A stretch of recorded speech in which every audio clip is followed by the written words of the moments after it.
Hi friends, now in this video we will see about the Laravel directory structure. So the Laravel directory structure provides a great starting point to develop for both large and small applications. So if you want to develop any type of applications, if it is a large application or a small application, so the Laravel directory structure it will be a great fit for you. It will be very useful. So now we will see the directory structure. What are the folders? What are the directories involved in the Laravel? So we will see about the directory structure. So now first comes the app directory. So this app directory is the core part of the application. Almost all the classes in the application will be in this directory. So if you want to develop if you want to write any custom logic or custom classes, it will come in this directory. Next is the Bootstrap directory. So the Bootstrap directory contains only app.php file. If you see here, it consists of only app.php file. So this is nothing but the Bootstrap, which is the Bootstrap file. So it is the starting part of the file, starting part of the application. So it also contains another folder, nothing but it's a cache folder, which contains framework generated files, which is useful for performance increase and all those things. So mostly it consists of about routes and services and everything. So it's cached here. And another folder comes config directory. So this config directory, it will contain all your application configuration data. It will be presented in this previous video.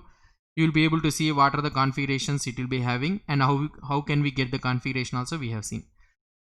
So now next comes the directory database. The database, it contains all the database migrations, models, factories and seeds. We go here, so all the database related information and all those things you will be having in this directory. After database, you will have public directory. In this public directory, it contains the index. If you see here, it contains index.php file.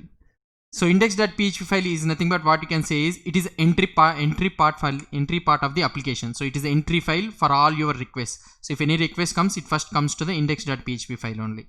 So at the top, if you see here, it is loading Composer. It is auto loading all the Composer packages. So what are the files needed? It is auto loading. And then comes the Bootstrap. So previously we have discussed in the Bootstrap app.php file is the starting point of the file. So after index.php is the main file, entry file, and when it goes to the Laravel application, so Bootstrap app.php is the starting part of the application. So there it will go to the routing and all those things. So it will go to routing, particular controller and all those things. It will go here. So this is the index.php is the entry file. And another one in this public folder, what you can do is, so this directory also has all of your images, JavaScript files and CSS, everything. So it consists in the public folder. So if you want to store any static files or anything, you can store it in the public folder. After public, it will resources folder. So here comes the resources folder.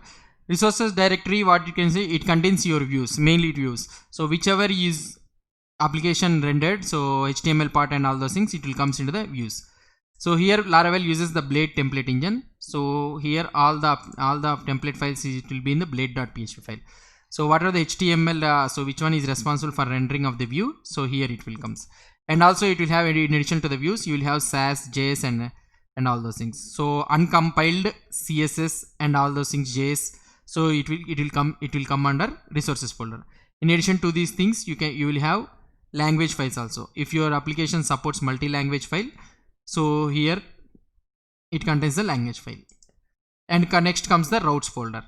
So routes folder, it contains all the routes for your application. So here if you see here, it contains web.php, console.php, channels.php and api.php. So web.php, what it routes for the website purpose comes into this file. So the routes which are responsible for the website purpose, it comes into this file. So these routes doesn't offer the stateless. And next comes the api.php. So routes that need stateless, so that means authenticated via tokens and all those things comes here. So api.php, so whatever the things are simply saying is whichever the things comes under website, so you will come here, API related things comes here.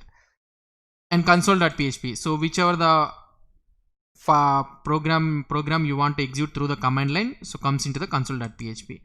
Channels.php is nothing but what you can say is it registers for event broadcaster and all those things comes in the channels.php. We will see these channels in the later videos. So next comes the storage directory. So this storage directory contains the compiled blade templates and file based sessions, file caches and other files generated by the framework.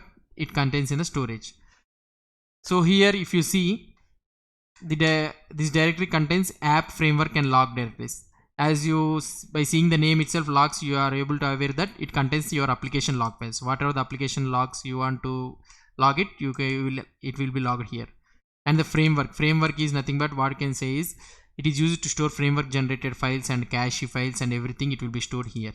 App files means, so if you want to store any types of files generated by your application, you can store it in the app. For example, profile images and avatars and all those things, if you want to save, so you can save it in the storage in the app folder, and you can create a symlink to the public folder. So in this public storage, so you can create a storage and you can symlink to the here in the public thing. So it will be useful. So like that you can use it. And another comes the test directory. So in this test directory, so if you want to run any automated tests and all those things, so it comes under the test directory. And the last folder is nothing but vendor folder. So all the composite dependency packages comes under the vendor directory. So now this is the total outermost directory structure of the Laravel. So now if you go to the app directory, this is the main part of the Laravel application. So whatever the application logic and all those things comes into the app directory. So here if you see here, you will be having 5 folders. So what you can say is console. So all the custom artisan commands and all those things comes under the, or your application comes under the console directory.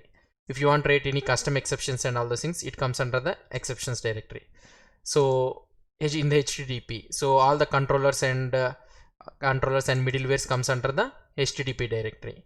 If you go to providers, it's a dependency injection. So all the service providers, nothing but what we can say is all the classes, all the instances which are responsible for your application. So it will be provided in the providers. So this is the total overall directory structure of the Laravel. Thank you.